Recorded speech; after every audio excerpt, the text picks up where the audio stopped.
I have very mixed feelings about this game. Honestly, I'm not sure whether I like this game or not, or either way, why. Well, I guess I might as well start out with a little bit of history. Secret of Mana was made by Square, the god of RPG developers. These were the guys who made games like Final Fantasy VI and Chrono Trigger. Old school RPG gamers like to add this game into those two and make a sort of big three best role-playing games Square made in the 90s. Yeah, no, I at the very least know that this isn't at the same league as Chrono Trigger, and certainly isn't at the level of Final Fantasy VI, one of the greatest games ever made. Why? Well, first, I just want to get this out of the way. Secret of Mana is a lot of things, but it's not really an RPG. Role-playing games, like indie rock and the term epic, is a pretty broad definition, encompassing many products and genres. I can't give you a definition what an RPG should have, but I can at the very least tell you what an RPG shouldn't have. An RPG shouldn't have a beat-em-up style battle system that requires no strategy or creativity on the part of the gamer. An RPG should not be almost entirely linear, with very little in the way of side quests. And most importantly, an RPG should never be completely devoid of any kind of role-playing elements. Yeah, Secret of Mana doesn't have much in the way of changing things in the story and characters.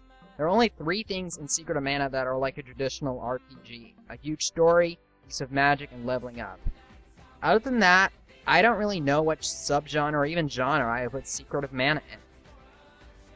Okay, now let's stop that and get right into the game itself. How is Secret of Mana? One thing I would like to give this game is that it has wonderful artistry. The graphics are good, colorful, and expressive, lending a kind of charm to the game. I've never seen anything like it. It's like the cartoony graphics of Wind Waker, except more colorful and simplistic. The colors change drastically with the mood, and the character designs have more variety when it comes to size than most games for the time. The music works in a similar way. It has the same type of frying pan to the head mood the background has. The battle music. Panic!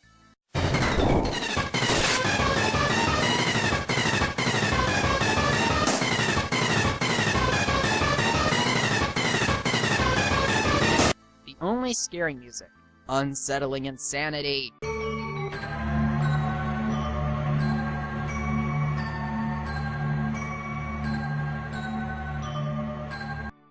The intro song. Oh my gosh, this game is gonna be the greatest thing ever created by man!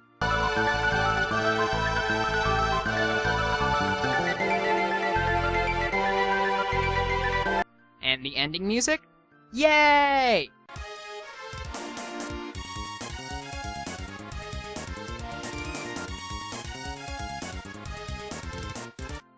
Yeah, this, coupled with the bright colors and simplistic story, gives me the strong impression that this game was made with really young children in mind.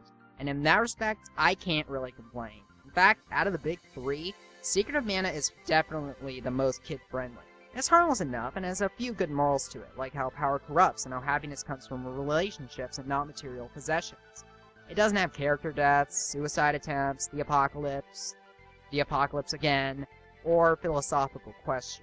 It doesn't ask you to think very hard, and that's a good thing too, because if you think about it at all, you immediately realize that this story is simple to the point of not even really existing. You know what? All 3 of these games have really simplistic and similar stories.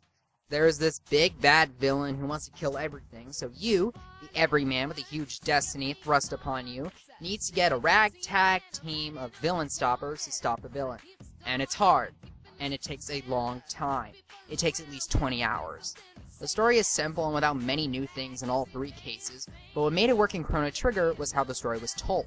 In Final Fantasy VI, what kept the audience invested was the characters. The group in that game was bigger, with characters that had personalities and identities. And they had names. Yeah, the 3 characters of Secret of Mana don't have default names like they do in the other 2 games. Is it really that hard to come up with 3 names? It's not even that these characters have distinct enough personalities for me to come up with nicknames. When people talk about them, they're always called the hero, the girl, and the sprite. You could name the characters in the other 2 games whatever you wanted, but at least they had names that could be universally used to identify them. These 3 have nothing. Playing as these three is like playing a game of three Chronoses. Chronoses that can talk, and somehow have even less personality. They're more in the vein of just avatars you play as, like Mario and Link, and I guess there's nothing particularly wrong with that, except for the fact that that makes caring about them next to impossible. Then again, the game doesn't really want you to care about them that much, so nothing is of loss or gain. These characters are the personification of meh. No bad, no good, just there. So, how are we going to get engaged in the setting with such blank and dull characters? Well, I would say that The Secret of Mana, more than the other two games, shows you the world that you're saving. You go across the whole map, and the world seems bigger than it does in the other two games because it is to scale. There's no exiting towns and getting to a bigger map. This gives the world a sort of wholeness. Even when you get your dragon ride, the world is densely packed and huge. Your journey through the world is beautiful and creative, and truly shows you what you're saving, and I give this game props in that regard. What I cannot give props to ever in this game is the battle system. Heaven above the battle system. This is not a good idea. It all boils down to this. Your weapon needs to recharge after every single strike, or else the next one will have even less effect than a mosquito bite. Why? Your sword can't get damaged after every strike and then just heal itself. How did this manage to make even less sense than the other two games' battle system, which had turns?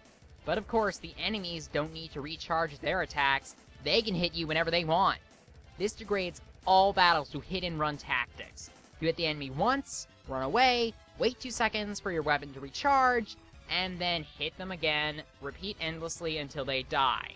You can make this escapade slightly shorter by charging up your weapon, but it takes a good 12 seconds and it almost always misses. This game also uses the incredibly annoying lurch back animation whenever anything gets hit. Then we also have the fact that you have to manage the life and magic points of 3 characters at the same time, even if you're not playing with friends. You know how awful escort missions are? Well, if you're playing it alone, the entire game becomes an escort mission. You can choose which of the 3 characters you play as at any point, and the other 2 just follow you around and attack anything on the screen. The problem is that they're so stupid that you have to resurrect them constantly. They also don't seem to grasp the idea of going around walls. Co-op is always a plus, but only if you're playing with another human being. Otherwise, it completely takes away from the concept of co-op. But the worst thing about this has to be the bosses in the game. The first few bosses are next to impossible because they use magic attacks, which are impossible to avoid. Once you learn offensive magic, all bosses are over because you can just spam magic attacks on them until they die. I understand what you were trying to do, Square. Make a more realistic battle system, but you shouldn't have bothered. This was just frustrating. While we're on the subject of things about this game that frustrate me, let's talk about the game's story. All stories need to be goal-oriented. There needs to be a defined goal that the story is building up to. Let's take a good game like Paper Mario: The Thousand-Year Door as an example. The goal is set up in 10 minutes and is present throughout the entire game, even if the motivations for reaching that goal changes as the story progresses. At any point, the player can say what the characters are doing, why they're doing it, what doing it will accomplish, and why. Can the same really be said for Secret of Mana?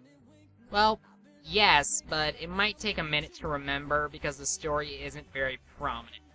Stories like the ones in Final Fantasy VI and Chrono Trigger had weight to them by showing how the story affects the setting.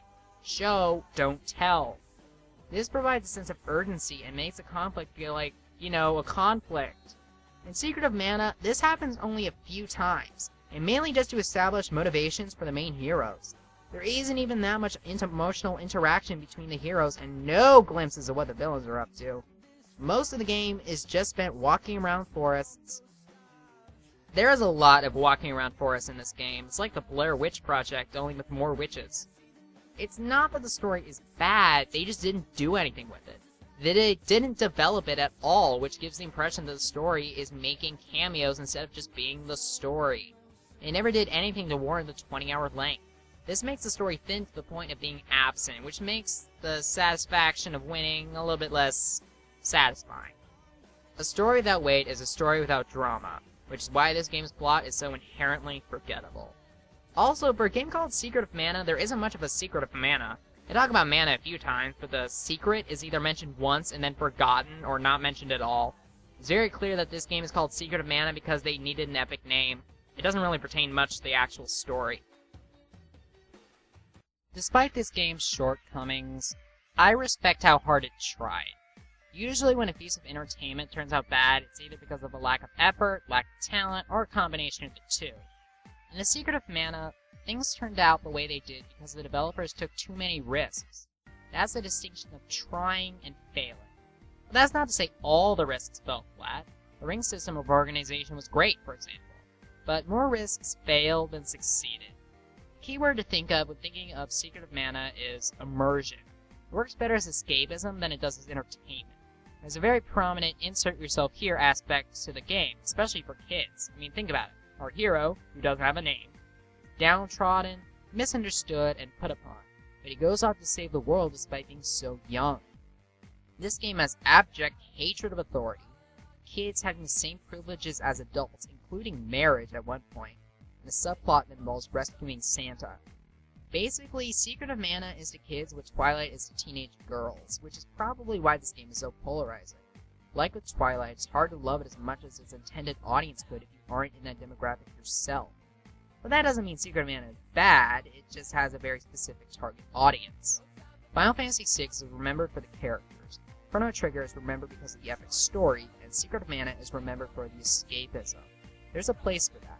There's a place for imagination and fantasy, especially for kids, because that's what kids use to solve their own issues. And in that respect, Secret of Mana is kind of brilliant. But from the point of view of a critic, Secret of Mana is pretty average. I'm happy that I played it once, but I probably won't play it again.